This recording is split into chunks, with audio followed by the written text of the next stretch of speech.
ఇక అటు బంగాళాఖాతంలో సూపర్ సైక్లోన్ ఎఫెక్ట్తో ఒడిశాలోని తీర ప్రాంత జిల్లాల్లో హై అలర్ట్ ప్రకటించారు. ఖోర్దా జిల్లాలోని చిలుక సరస్సు అల్లకల్లోలంగా మారింది. పూరి తీరంలో టూరిస్టులు సముద్రంలోకి వెళ్లకుండా భద్రతా సిబ్బంది అక్కడి నుంచి పంపించివేశారు. తీర ప్రాంతంలో పోలీసులు గస్తీ కాస్తున్నారు. గంజాంలోని గోపాల్పూర్ ఓడరేవులో 50 వరకు ఫిషింగ్ బోట్లను లంగర్ వేశారు.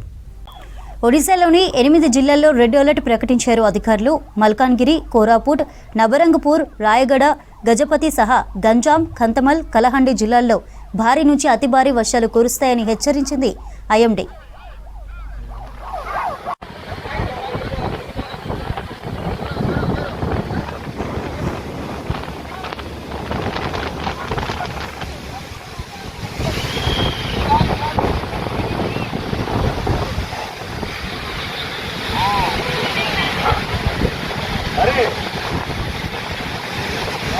मैन का यार